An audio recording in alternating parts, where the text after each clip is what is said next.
Hello and welcome to today's webinar from Emergency Services Times. I'm Catherine Levin and I'm the editor of Emergency Services Times. Today we're going to look at the learning from the Luton Airport car park fire, which took place on the 10th of October 2023. Our webinar is a chat, it's no presentation, no slides. It's a valuable conversation to give you an insight into how these incidents work. Just to let you know that because we don't have slides and presentations, there will be no videos or footage from the fire. However, you can follow the incident using the incident timeline button at the bottom of the screen. So do take a look at that. If you've got two screens, it might be an idea to look at that and something to refer to afterwards. So we've got a Q&A function today. You can ask us questions as we go along. Can I ask you to keep them short so that I can actually read them? And we will try to get to as many as we can through the conversation. So add those on. You'll also get CPD accreditation for joining us today. If you are watching us live, you'll get it fairly soon after the broadcast. And if you're watching on catch-up, it'll follow in a couple of weeks. Our plan today is to run for a total of 15 minutes. So let's get started and invite our panelists to join us on stage.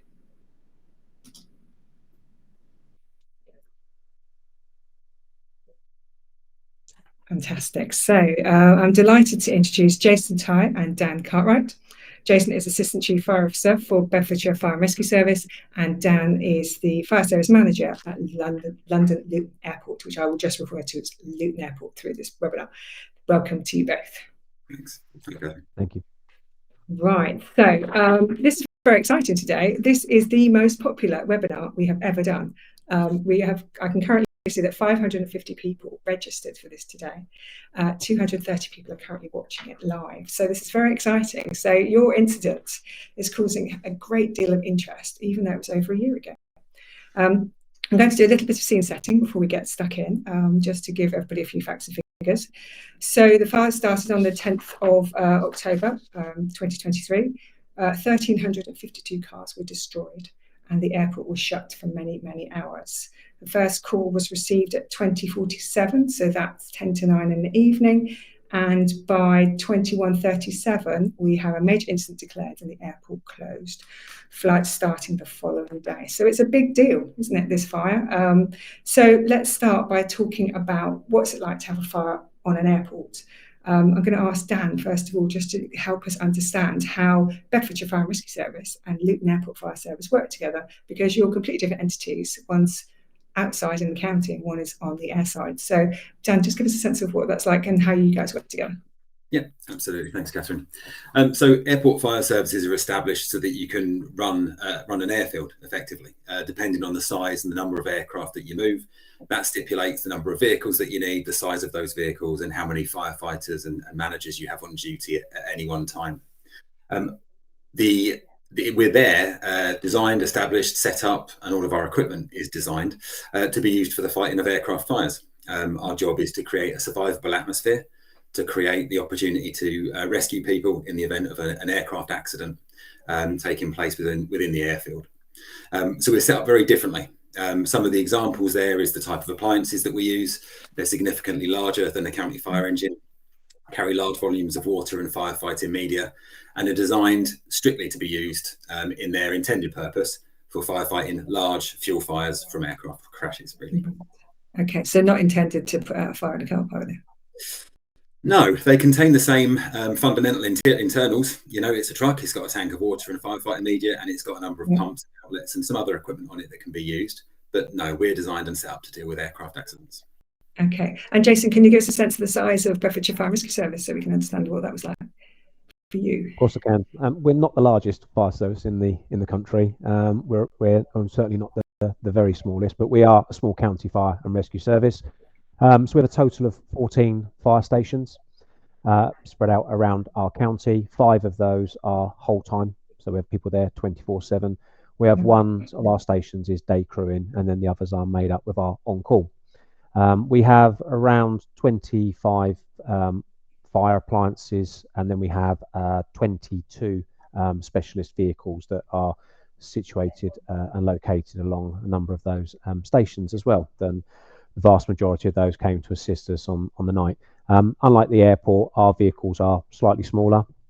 They carry a lot less water than the airport fire tenders, And some of our specialist appliances that we have don't carry water at all, and they require a fire appliance to attend with them to be able to supply them water. For instance, our aerial platforms that we utilised on the night of the fire. Okay, all right. So that gives us a sense of what your capabilities are. So on the night of the fire, you get a call to control room 999. Somebody rings it and says, "I've just driven into the airport, Luton Airport, and into the car park, and my car looks like it might be on fire." Jason, do you want to just tell us a little bit about the beginning of this incident, please? Of course, I can do. And there's a lot more detail in terms of our report that we've produced. But what we do know is that at 20:42 on the date or the night was in question, driver of the vehicle entered the London Luton Airport car park number 2. And we've got that on CCTV of the car entering and going up to the automatic barrier that majority of car parks have, where they obviously take the number plate of the car, issue a ticket, etc. What we do know is as the vehicle approached and as it stops at the barrier, there is evidence of a white wispy smoke coming from the front of the vehicle. So indicating that there was maybe a potential issue with the vehicle as it's entered into the car park. We know the driver has then driven into the car park, going up a series of ramps, like a one-way system into the car park itself, and then reached the 3rd floor, to the north side of the car park itself on the 3rd floor. At which point the driver has then noticed that there's a big problem with the car and it's on fire. And so they've then pulled the vehicle over. They haven't actually parked into the bay. They've just left their car park in the middle of the roadway, if you like, in terms of on the 3rd floor. And then have placed a call to us. So we received the first call from the owner at 20:47. That came into our control room. The owner confirmed for us that it was the make and model of the vehicle. It was a diesel Range Rover. They confirmed for us that it was in car park 2 and located on the 3rd floor. And so we mobilised our appliances to that location to then go and try and extinguish the fire. We also know that the owner of the car attempted to extinguish the fire themselves, but the fire was too severe. They used 2 fire extinguishers, which they'd obtained from the car park itself, to try and extinguish the fire. And we know from some of the video footage that was taken from the owner and other people there that there was a significant fire that they were trying to extinguish in that small timeline.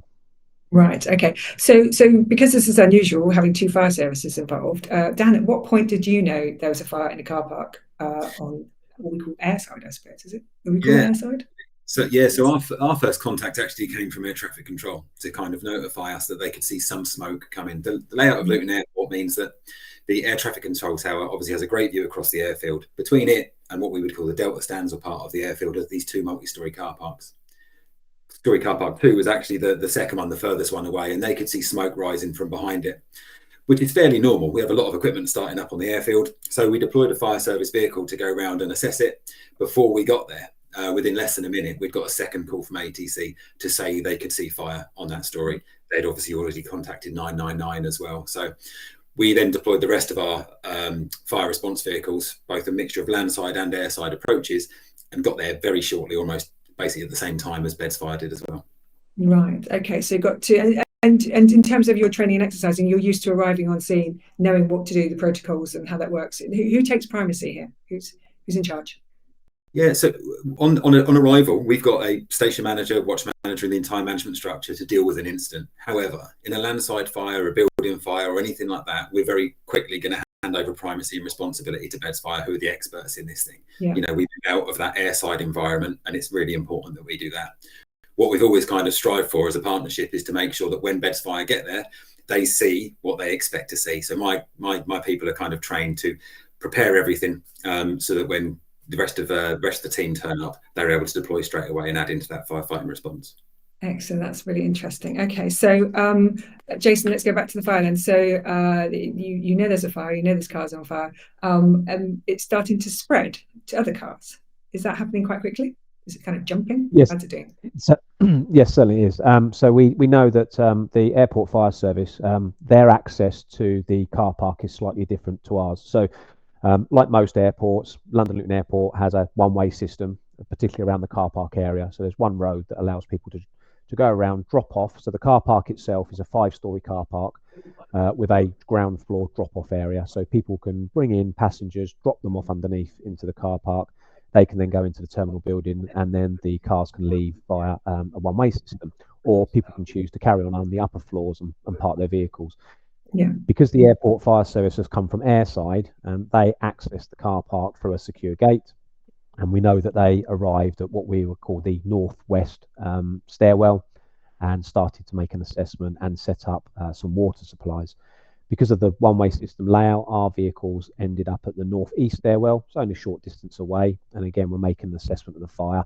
And as Dan has said previously, very, very quickly, a conversation took place between the commanders who were there, and it was decided that our resources would relocate to the northwest stairwell because the airport had already started to establish a water supply, and then we worked together to then set up the dry riser, basically a large pipe that goes in through the protected stairwell to allow our crews to then start an internal fire attack. Okay. And you told me earlier that it was quite quickly before you were actually just faced with a black wall of smoke and it was becoming untenable to have firefighters inside. Yeah, so we know from our crews that were first in attendance, they reported that there was a well-developed fire. They reported up to about 6 vehicles on fire when they initially arrived. And then when our group commander took over, very, very shortly after the arrival of our appliances, we know our BA crews, they went under air. So we'd set up our water supplies. We arrived at 20:55. We know we then worked with the airport fire service to establish those water supplies. Our BA crews were then under air, ready to go at 21:10. They entered into the building and they reported there were about 25 cars that were well alight at that stage. And we have video footage that was taken by our BA crews as they're walking through the car park. You literally have a complete visible area, and then in front of them is a complete wall of black smoke where you can't see anything through there. What we can do is we can hear, we've got sounds of small bangs, explosions, etc. as cars start to catch fire, and a lot of car alarms were going off. And so from externally, you could see as the fire was travelling, car alarms would start to actuate, indicating something's going wrong with the car, and then we started to see the fire breaking out. On the night of the fire, we know that there was a wind in the town centre, which was recorded about 10 to 11 miles per hour. London Luton Airport is located at the top of a hill, so it becomes very windy. And of course, you've also got a car park, with additional height up to the 3rd floor. So we know that it was a very strong wind that was driving the fire. So the fire was spreading naturally through contacts of the cars, but also the wind was spreading it into other directions across the car park. Okay, so you've got a bit of a double whammy there going on. So Daniel, at all this time, you've got your enormous fire engines with what I've now learned is a new term, the turrets, which is the long bit sticking out the front of them to deliver all the water. How much water do you have in a fire engine on the airport? You did tell me. Yeah, so one of our appliances will carry about 12,000 litres of water. And how long does it take to get all of that over the car park fire? How long would that last? That will last about 4 minutes if we were to put it on full deployment. Is that what you did? Yeah, as you mentioned, we've got these high reach extendable turrets, which are a telescopic arm that sits on top of the appliance. That was actually able to reach up and start putting water into the 3rd floor on the night. So very quickly, very quickly, what you started to see was this kind of joint response being coordinated by the Beds Fire kind of incident commander, of having the HRET deployed, putting water in one end, and BA teams going into the stairwell as well to firefight. So a really good kind of proactive attack to start with. Yeah, so you've got masses of water going in, you've got the firefighters withdrawing because it becomes too dangerous for them to be in there. At which point do you add in the high volume pumping? Let's finish off the water conversation. So high volume pumps supplied originally through a New Dimension programme, strategically located around the country. When did you decide, Jason, that you needed one of those as well? Because it sounds like there was already a lot of water there. Yeah, so the incident commander decided very early on into the incident that water was going to be an issue. The airport itself has normal ring mains that you'd expect, so hydrants that we can actually extract water from. And because of the nature of the business that's conducted at the airport, there's a series of underground tanks as well that can be accessed via the airport fire service. So there's thousands and thousands of litres of water. But we quickly recognised, by us bringing in our vehicles as well, we ended up with 15 pumps at one point, with 3 aerial platforms. The aerial platforms themselves using probably 6,000-7,000 litres of water between them all per minute. So we were trying to anticipate that water potentially was going to be a big problem for us. And as a result of that, we requested the attendance of a high volume pump to come along to support the activities. On the evening, we had a high volume pump TACAD who attended from Hertfordshire Fire and Rescue Service. And then they made an assessment whilst the vehicle was mobilised from Northamptonshire. It came, I believe, from Corby, which is How quite. far away is that from Luton? How many miles? I think it took nearly an hour for the vehicle to arrive. So it's quite a distance for that vehicle to come. The one from Hertfordshire, I believe, wasn't available at the time of the incident, so it had to come from Corby. Then the assessment is then made from the high volume pump TACAD, who had liaised with the airport, looked at the surrounding water supplies, and had determined that the maximum they were going to be able to get from that was about 1,000 litres per minute, which wouldn't have been sufficient to have supplied the aerial platforms plus all of our other vehicles.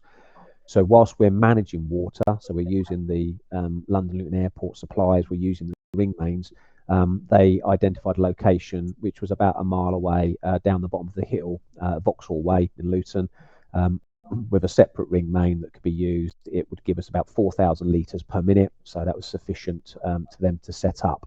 So the high volume pump arrived just after 2 o'clock, and then just after, I think it was 11:38, so 23:38.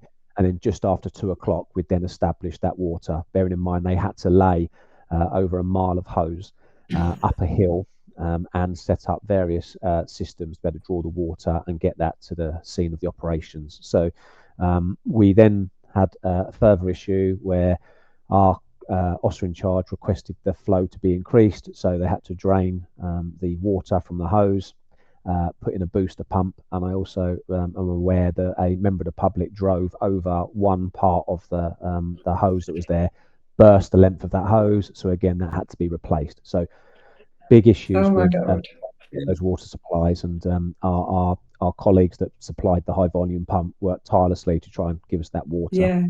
I just can't. I just blows my mind that it's a mile's worth of hose going along the roads of Luton up to the airport, and then somebody drives over it. What did you learn from that? We're going to talk about learning at the end, but in terms of if you did it again, what would you do differently on the high volume pump side of things? In terms of high volume pump, I believe that the officer in charge, they made a very, very early decision to request that asset. And we don't, unfortunately, in Bedfordshire, we don't hold that asset. So like most things that come from a national perspective, you have to go through the National Mobilising Centre up in Merseyside. They will select the most relevant service that can provide that, providing it's available. It's then got to get in to Luton. It's got to get to the airport. We've then got to have a decision in terms of where they're going to set up. So it all takes time. So in terms of time, I don't think there's anything that would have changed that. I think one of the things we have learned is around the terminology about capabilities.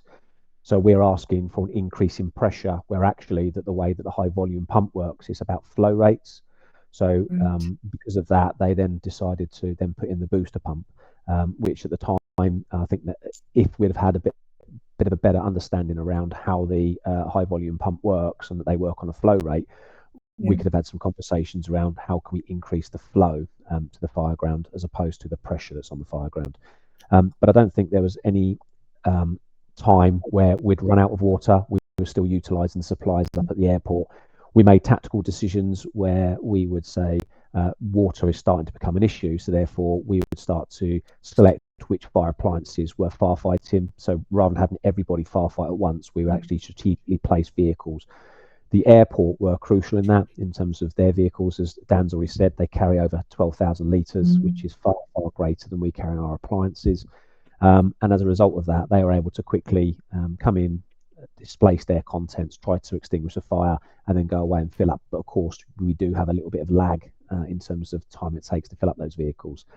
On the night also, it's worth noting that one of our firefighters that attended the scene actually works at London Luton Airport as well, and so was able to be released from our appliances to go to the airport to pick up a spare tender that wasn't being used, to bring that in to give us extra water and extra firefighting. Excellent.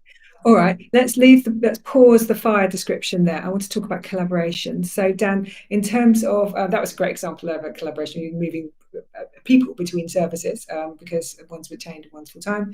I wonder in terms of who you are talking to while all this is going on, because you are an airport, so presumably there's civil aviation authorities interested in the fact that there's no planes going in from Luton. What does it look like in terms of warning and talking to people in partnership and to help you get this incident finished off as quickly as possible in terms of the response? Who do you have to talk to?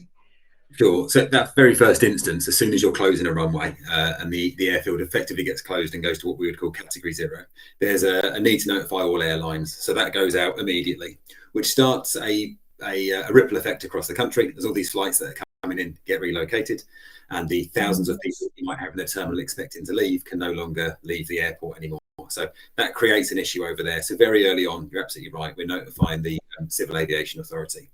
There was lots of good partnership working going on in the night. So from a point of view of speaking to emergency services, my commanders, myself, the exec team from Luton Airport were there on the evening talking to Beds Fire, Beds Police, East of England Ambulance Service as well. So a lot of those conversations take place really naturally on the fireground and around the fireground in various meetings. There was conscious decisions made on the evening to keep a couple of our teams at the airport remote to allow good access. So the comms team and the emergency planning and business resilience team, they actually stayed remote and joined the various groups and teams calls that they needed to from remote locations, so as not to over kind of swamp the airport, if you like.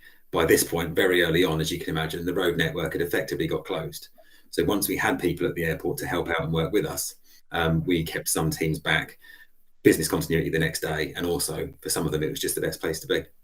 Yes, and in terms of when you're declaring a major incident, what's the point at which you set up a strategic coordination group within your local resilience setup? Who's starting that process? Is it Beds Fire or is it the airport?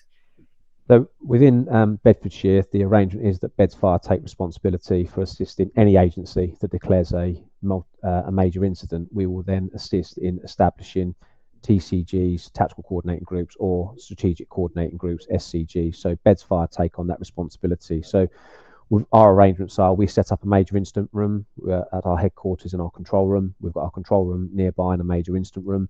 And within there, we will then mobilise some officers to help our control operators run our major incident, but also to set up using the Everbridge notification system that will then alert a number of Cat 1 and Cat 2 responders that we have a major incident declared from one of the agencies, and that people are required to send representatives to a tactical coordinating group or a strategic coordinating group. Some of that may be on the virtual platform using Teams nowadays, making use of technology. On other occasions, it may be that people report to a physical location. So we did that on the night, and we involved a huge number of agencies, including all the local authorities, the UK Health Security Agency, Environment Agency. We also had the power network group, so the UK Power Network, Cadent Gas, etc., would have been requested to attend that. And of course, the airport themselves, as Dan has already said, would have had a large representation that would have been into those meetings that we had. Okay, and is that running throughout the whole incident until the airport reopens the next day?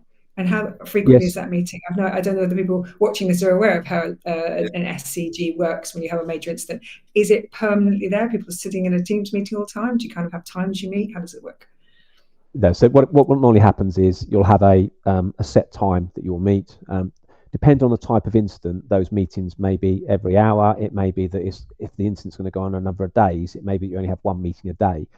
And some of those meetings may be at a regional or a national level as well. So there's a varying number of meetings that people may need to attend. But we're not all just sitting on a Teams virtual room waiting for that. There'll be set times. Normally, a tactical coordinating group will meet to then be able to provide information up to the strategic coordinating group, and then they will meet again with any instructions that come down from the SCG. But on the night of the airport, I think there was about 3 or 4 strategic coordinating meetings that took place. Okay, and so we've talked about the LRF, the Local Resilience Forum partners. We've talked about Dan's relationship with his partners. You've talked about national resilience to get that national asset. Can you help us understand how you brought in your neighbouring fire services? So you're surrounded, I think you might be landlocked actually. You have lots of services around you. So how do you get them involved? What's that process like? So we have a system in place known as a 13-16 agreement, and so we will go directly to our control room. We'll contact the local control room to request resources to come and attend. Some of those resources would have gone to the airport. Others may have actually been used to backfill our appliances that had gone to attend the airport, so we can continue our business as usual and provide the services that we need to for the rest of the county. So we were fortunate enough that a number of our neighbours, including as far as London Fire Brigade, sent us resources as well into Bedfordshire to help us deal with the incident. Okay, all right. And then, so Dan, what did Jessup look like on the night? So this kind of idea that you all interoperate and work on the same set of principles, so you're all seamlessly working together. How does Jessup on the night? Yeah, so we're really lucky, I think, in Beds. We've got a really good relationship with our NILO and with Beds Fire in particular. So annually, we're invited to kind of attend Jessup refreshers. We train regularly on this. I think the last one we did was around flood management and flood emergencies, which was excellent. That was just a few months ago. And actually, on the night, what you saw was exactly that. It worked seamlessly. I was there shortly after the fire kicked off. I wasn't actually on duty that night, so I kind of came back. And what you immediately saw was people having conversations around the fire ground. Lots of work going on, but clusters of people between all the emergency services and other partners as well, including us within the fire service at the airport, co-locating, sharing risk, understanding each other's challenges, understanding each other's resources. And that's where these conversations started taking place. Jason mentioned earlier on around access to water supplies within the airfield, and he's absolutely right. We've got hundreds of thousands of litres of emergency water supplies, but getting them over to the fire ground obviously is a challenge. So we were using the fire appliances from the airfield at one point to go and pump that water out and then take it over to the fire ground to allow further firefighting. And that's because we had people on the ground talking about what their challenges were and what their capabilities were on the day. Yes. Can I understand what the role of police and ambulance were? One of you mentioned East Ambulance, East Midlands, East of England. Are you East of England? Yeah. East of England. Ambulance service and police. What is their role in this incident? So the police were there to assist us primarily with cordon controls, traffic management, also investigation. So they've got obviously to look at the possible causes of the fire and may, depending on the nature of the fire, want to start gathering some intelligence and information there. But they were there to assist us in any way we needed to, primarily cordon control, people control, and shutting of the roads. As you mentioned earlier, over a mile worth of hose, that causes major road closures around the network, or the road network. The East of England Ambulance Service, they attended when we declare a major incident. They come along just to make sure and look after our firefighters. On the night of 10th October, we had 4 firefighters that were injured, varying from those that were trying to fight the fire, being exposed to a large amount of heat, and people also outside on the fire ground taking in smoke whilst they arrived and trying to set up equipment because of the severity of the fire. We also had a member of the public that was rescued from the building, and they were also treated by the ambulance service. So they're there to make sure that if there's any injuries, they can assist us in treating people either at the scene or transporting them to nearby hospitals. Well, is this the member of the public that decided to go back and try and get their car while the fire was on fire? Yes, so unfortunately, we know that a member of staff that didn't actually work directly for the airport but worked at the airport became aware of the fire and that their vehicle was actually in the car park that was on fire. So after they'd finished their shift, they made their way into the car park. We know that was sometime significantly after the start of fire, about an hour after the fire actually started. They were seen by a police officer from outside who reported that they could see somebody inside the car park. So we recommitted crews just to do a final check in there, and they came across the member of public who was suffering from smoke inhalation and disorientation. So they were rescued by our crews and removed from the car park. Putting them at risk as well. Presumably they'd already withdrawn at that point. Yes, our crews, we believe that the car park had been fully empty at that point. Okay. So we have a question here, a Jessup question. It says, thinking back to the arena attack, so we're looking back into 2017, Manchester, how did you set up the FCP, forward control point, I think, Jessup huddle, OCG at scene? Was this a BEDS command vehicle or a pre-designated point? It's a bit technical that, but hopefully you understand that. I think I make my way from that. So we had our scenes of operations was, I just see the question card there now, thank you. So our scene of operations, we set up our BEDS fire incident command vehicle, which we designate as a command vehicle. It's the only one then that has the blue flashing lights on, so everybody knows that's a designated command vehicle. We then use that as a central focal point, and as Dan mentioned, the multi-agency briefings that took place were then centred around a group of people that were by that vehicle. So we set that up. We had people that would then be taking notes, record of decisions, recording decisions that were made, and then that would then be relayed up into our major incident room and also relayed into our strategic coordinating group. So and I just asked, was that all that note taking, was that then used to help you in your fire investigation afterwards in terms of the report that you produced? Does that all get fed in?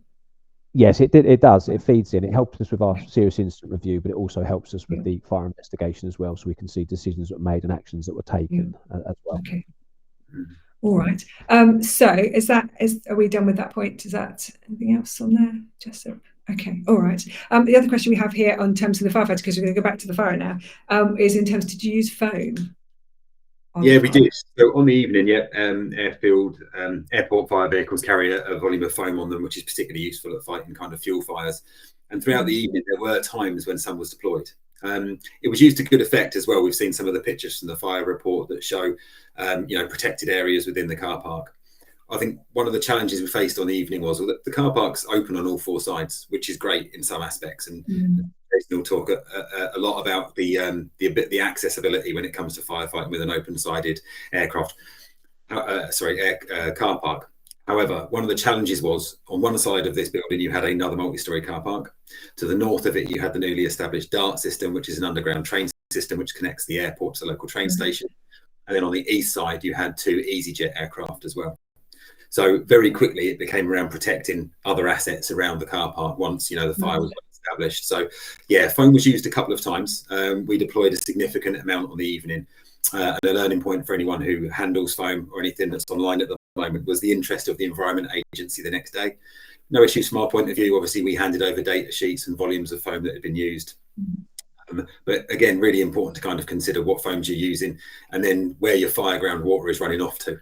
Again, interceptor tanks and stuff at the airport mean that this stuff was really easy to kind of contain and then treat afterwards. But a definite challenge when dealing with car park fires.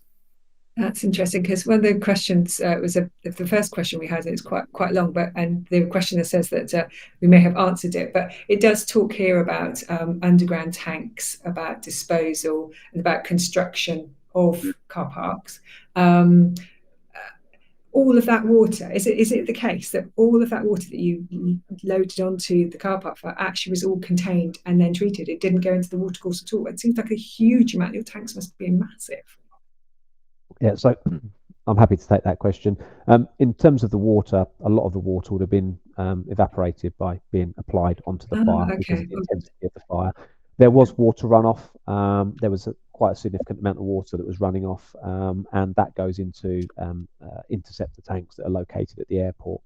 And as I mentioned, those partners that we worked with, and one of those was the Environment Agency, and so they attended the incident very early and liaised with one of our hazardous material environmental protection advisors, looked at the pathway that the water was going, the type of runoff that was there. They can do sampling, and then they're able to put in mitigating measures. If the water is then flowing into the normal sewage systems, they can then put in interceptors further down, or if it's going to enter into any open water source, rivers, etc., they can put mitigating measures in place to actually try to stop any contaminated water from entering into there. So that was one of our key decisions that we made at the start, was actually to request the attendance of the Environment Agency and work very, very closely with them to ensure that we were mitigating water, because we knew the amount of water we were putting onto the fire was likely to cause a significant amount of runoff. But not every litre that went onto the fire would have ended up onto the floor, if you like. Oh, yeah, okay. And the Environment Agency involved in that SCG Teams call that we talked about earlier?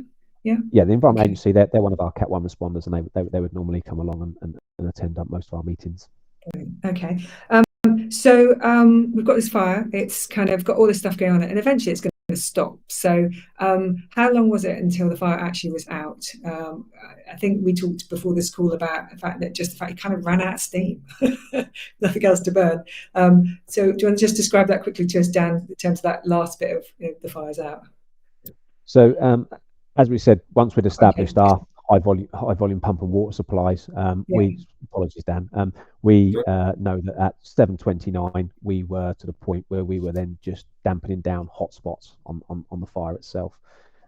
In terms of the fire, I think it would have been a combination of the amount of water that was being applied, the fact that we had a collapse within the building that can sometimes actually stop fires from spreading, and the time some of the fires may have burnt themselves out as time passes.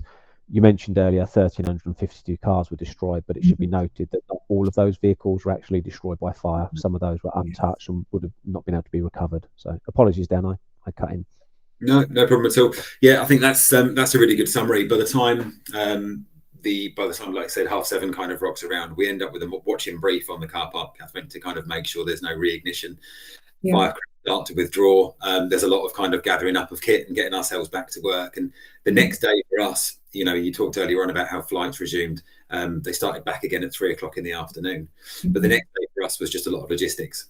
So having used the foam, we need a certain volume of foam on site to be able to run an airfield. So it was resupplying emergency water supply tanks, getting our equipment up and running as quickly as possible to make sure that we were ready to open the airfield again. Okay, all right. So it's interesting that kind of like you've still got to do business as usual. You've still got to put fire engines back into Bedfordshire. You've still got to be able to deal with an airport plane fire once those planes started going again. So that's good, interesting to know. Can we just talk a little bit now about the planning and exercising? So the likelihood of this happening, if you had your sort of impact and likelihood little chart, that's me, I do my chart. Where would this be in the plans, and what did you do to kind of make sure that you kind of thought, I know what we're going to do when this happens? I don't know who wants to take that. Maybe Dan, you can talk about that maybe. Yeah, no problem at all. So we'd had, we dealt with a number of smaller car park fires in the previous 2 or 3 years on the drop-off zone on the ground floor that Jason mentioned. So drop-off zone on the ground floor, twice the height of a normal floor, lots of access, good accessibility, lots of air movement, single car vehicle engine fires, which are very quickly kind of established and put out. So I think we're really well practiced in dealing with all of that stuff. Jason mentioned earlier on again around how we did a lot of training for at the airport, a lot of it around aircraft accidents, more than terror attacks and other incidents that can occur. We train regularly for that. The likelihood of a car park fire, obviously it appears on your risk register. I think it was, for me, I think the report kind of sums this up as well, the speed at which it developed. Is perhaps something that kind of, was unexpected, if you like. The speed at which it spread on the day made it that extra kind of challenge. Yes. Anything to add there, Jason, in terms of that planning process? No, I think what's worth adding is, as Dan said, we regularly exercise at the airport. One of the things we hadn't done was actually exercise a scenario for a car fire in a multi-storey car park. We regularly exercise with the terminal building because that's where it's perceived that the majority of our risk is. It's got the most number of people, the most number of hazards, and the most number of risks there. Airside is obvious. We always exercise airside, and we've also taken into account emerging threats such as marauding terrorist attacks, and including the new Dart railway. So once the Dart, or even prior to the Dart actually opening, we'd already exercised with Luton Airport. Yes. The good news is since then, since the actual airport fire, we have exercised with Luton Airport in a number of places, including the car park, and we'll continue to work with the airport to ensure that we can train as much as possible and plan as far as possible for instance. But as Dan said, on the night of the fire, the way that the fire spread and the way that the vehicles and the car park reacted, I think was unusual in terms of rapid spread and early collapse. Although we had seen that in previous car park fires, such as the Merseyside fire. Yes. Interesting you mentioned that. I was going to ask you about that in terms of the reporting on that, because that happened, I think it was 2019, New Year's. There was a big horse event at the Liverpool Arena, and the car park fire happened. And I think that was like 1,400 cars, and was slightly larger than yours. But did you take a lot of learning from that? Have you kind of compared the two things and kind of go, we have done, we always do, and like most fire and rescue services, Bedfordshire Fire and Rescue Service, we really are hungry to learn, especially from other incidents and other services that are there. So there was a number of things that we did internally with our training of our crews, taking into account the learning from the Merseyside car park. And in fact, one of our regular instant command reassessments that we do for our level 3 commanders is actually focused on a multi-storey car park in a location in Luton. And so we've taken some of that learning on board, and we've tried to ensure that our crews are given as much information as possible, practice those scenarios. But again, on the night that we had the airport car park fire, I think by the time our crews arrived, by the time we got our water established, the fire was already such of a significance that it was really going to be a struggle for us to try to contain that fire onto the 3rd floor, let alone extinguish it. Yeah, okay. So we only have about 10 minutes left. So I'm going to move us now from the car park fire is out. We are starting to think about putting things back to normal in terms of making your provision available on the airport in terms of Bedfordshire Fire Service. So the fire investigation process, at what point does it move from being a major incident to actually what happened here? And we need to go and look, find out what caused all of this and all of the FI and what leads to your report. What is that kind of sequencing like for you for an incident like this? So it virtually starts on the night, actually. So by that, gathering those information, taking those record of decisions, making sure that we've got witness statements from any of our crews that attended the fire. But our fire investigating officer was appointed that night, and they attended the incident the very next day, along with colleagues from Bedfordshire Police. And they went to the car park, visited that, used our aerial platform to go and take some videos and some photographs. They used a drone to enter into the car park, which is an unsafe structure, to go in and take some photographs as well, so to aid their investigation. And then subsequently, our fire investigator worked alongside Bedfordshire Police to work together with them as part of they had a criminal investigation running just to check whether there had been any criminal activity involved with the fire itself. That lasted over 5 months. And then the fire investigator will then use all of that evidence and then produced a report which then concluded that it was a vehicle, was the Range Rover, that was the cause of the fire. Yeah. And that their most likely cause of that was something to do with electrical or component failure within the engine compartment. Okay, all right. So somebody asks here, Jason, as Bedfordshire Fire Service were dealing with a significant incident at the airport, how did you manage the day-to-day operations business back in the service? So we're talking now about the aftermath, but obviously there was that whole thing over that. The mutual aid you talked about earlier, did that help you backfill? Or was that part of the answer to that question, or is there something else going on? No, that's precisely what it is. So we have we're very fortunate that we have our own dedicated control room. We have some really well trained and very, very professional control operators that make sure that our business as usual is able to be maintained. So that will include things like recalling some of our officers that we need to, because a lot of our officers attended at the airport, so they'll recall some of our officers to make sure they're available for other incidents. They'll use our neighbouring services, or they can go to the national assets to request those resources.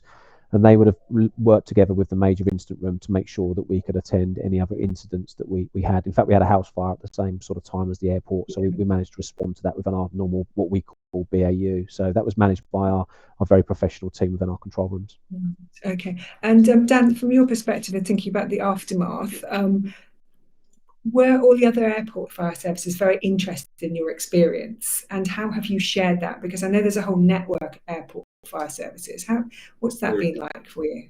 Yeah, so I think there's two sides to that. Very early the next morning, I started getting contact from other airports, and on the evening, offering support. So I talked earlier volumes of foam on site. We had airports offering to send us some to allow us to reopen as soon as possible. Luckily we've got good supplier contracts set up so that we didn't need it, but we did anyway. So really grateful to some of our colleagues around there. We also sit as part of the Airports UK RFFS working group, which is the Rescue and Firefighter Service for airports. That's attended by most large airports, and very early on we took a high-level brief into that. So as soon as December, we were taking a high-level version of that conversation in. Obviously, at that point, investigation still ongoing. Luton Airport obviously is a private company, so there's a certain element of kind of privacy around it, but we shared as much as we could, and I think that was really important that we did. I think it's safe to say everyone in that room was interested in the conversation. What was really useful for me was, I think just 2 weeks later, around the middle of December, there was a much smaller fire at another airport in the UK who, as a result of that conversation, had gone away, reviewed their plans, met with their local fire authority, and more than satisfied that they made a better response as a result of it. So I think for me, fantastic. That's things around sharing it within your network. Yeah, no, that's really, really good to hear.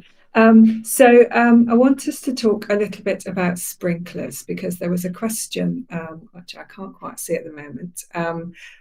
Maybe this one here: should additional fire protection be considered for multi-storey car parks, complementation, increase water supply, and or sprinklers? So let's just focus on sprinklers. So in your report, which anybody can read, about 100 pages, it's quite a good read, you talk right at the front of it. The front of it is very much about changing policy around sprinklers. So my question is, would it have made a difference? And going forward, would installing sprinklers in new build car parks make a difference? What we do know is from the research that has been conducted, particularly around some of the British research establishment, it does show that having sprinklers can have a positive impact on the fire, in that it may be able to control the fire until the arrival of the emergency services, where we can then come in and fully extinguish the fire. It'd be difficult for me to say that on the night, yes, it would have made a difference. But if sprinklers had been there, it would have had a positive impact on that fire.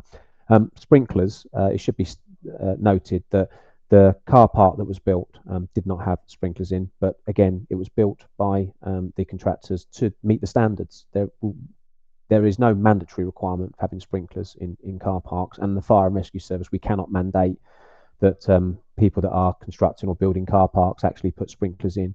But we do, in line with the National Fire Chiefs Council, fully recommend that buildings such as car parks do have sprinkler systems installed in them, because we believe it will have a more positive effect than it would if they weren't there. Okay. And do you or Dan have any concerns about fire load changing as a result of increasing numbers of electric vehicles? One of our questioners here asks about that in terms of you change the fuel source. Would that make a difference in terms of how fire responds and the sort of risks that it presents to you as firefighters? So if you're happy for me to answer that, Dan, as we know that the vehicle that was involved was initially a diesel vehicle, it wasn't an electric vehicle, it wasn't a hybrid. I'm just vehicle. talking generally in the future, if there were more of them. Yeah, and with electric vehicles, they are a challenge, but that's a challenge if the batteries are actually involved. If the batteries are not involved, then what we have is a normal car fire. And on the night, there may have been electric vehicles within that car park, but what we know is that the rapid spread were being caused primarily by the new methods of construction that are used in vehicles nowadays. You mentioned running fuel fires earlier. A number of vehicles now, they're constructed using plastic fuel tanks. So as soon as they come into contact with fire, the plastic melts, the contents of that tank is then released, and that can then move and spread and go from floor to floor and spread to other vehicles. So the materials that are used nowadays to construct modern cars can contribute towards a serious fire developing, but it doesn't matter whether they're electric, diesel or petrol, the natural spread would have occurred anyway. And we know for a fact that there were no electric charging points within that vehicle. That car park, they're actually in the other car park, but there may have been electric vehicles in there. But again, it wouldn't have had any significantly different impact in terms of the spread of that fire. Okay, all right. So we are almost out of time. So our fire is now out. You have now wrapped up. You've gone back to business as usual. This is more than a year after the incident. You've published your report. You've probably talked about it a million times. And we're grateful to you both for coming today to talk more about it and answer lots of questions from me and from our viewers. What I'd like us to do is to conclude by talking about, or me asking you for some advice. So you've had a year now to reflect on it. If you wanted our viewers this afternoon to go back to their services and talk about major incident response, not a Luton Airport fire, because obviously that's not going to be that, because that's you. What's the piece of advice you'd ask them to go away and think about when it comes to major incident response, given the things you've learned in the last year? Let's start with you, Dan. Yeah, I think for me it would be the importance of the aftermath, the lessons learned, the hot debriefs at the time, understanding what the challenges are and rectifying those, quickly. Identifying what lessons you can learn, and then, as I said earlier on, really sharing them with everybody. There's been tons of conversations between Jason and I and other colleagues within Bedsfire around what's happened that night and how we work together. And I genuinely think that's made us a more kind of cohesive team. What's been really good is also sharing that. So sitting with the NFCC meeting that was chaired recently at the airport to kind of share some of these findings, working with Airports UK to share this to other airports, learn the lessons quickly, share them as wide as you can, and then review your plans. Brilliant. Okay, Jason, how about you? Yeah, just to echo what Dan has said, really, I think he summed it up really, really well in terms of, the report's there. Please look at the report. Please look at the learnings, and please make sure you share that within your organisations. But just going right to the very, very beginning of our conversation, whilst we exercise very, very regularly with the airport, we tend to focus on what we perceive with a very, very high risk, and it might be worth services going back and asking how many airports have you got on your station ground. If you have, how many times you've exercised with the airport at a car park, and if you haven't, then maybe that's something you might want to put at the top of your to-do list, because on the night, you then may find that you've already got processes and procedures in place, that you've already addressed issues. So that would be my biggest one. Excellent. Okay, so lots about planning, sharing, and reviewing. So all good advice. Unfortunately, we can't get to any more questions. There have been loads, and I've tried to get to as many as I can. So apologies to you, those of you who asked questions and we couldn't answer them. I'd just like to thank you both, Jace and Dan, very much for taking time to talk to me this afternoon to share the experience with our viewers. We've got the incident timeline, so people can go and have a look at that, and to read the reports, which they can easily find on your website. So I'm going to draw this to a close. So to thank you very much for joining us, I'm going to ask you, I will just do my finishing off bit now. So Primrose will put you into the wing. Thank you. Excellent. Okay, so I've thanked our speakers. I thank you very much for joining us this afternoon. It's been fascinating, and our most popular webinar, 565, I think that was, registrations, which is amazing. So thank you for your questions. Sorry we couldn't get to them all. The webinar will be available to catch up. So as soon as I finish talking, it'll be available, so you can watch it all over again. The notes are going to stay there permanently, and you'll get your CPD accreditation from us shortly. This is our last webinar for 2024. We have done 17 this year across a wide range of topics and seen over 6,000 people register to watch us. We'll be starting all over again in February on the 6th with a webinar with UCRO looking at vehicle extrication. In the meantime, you can visit our website, which is emergencyservicetimes.com, sign up for our weekly daily digests if you want to find out what's going on in the sector. And just wish you a very happy festive season for 2024, and we'll see you back in 2025. Thank you very much for watching.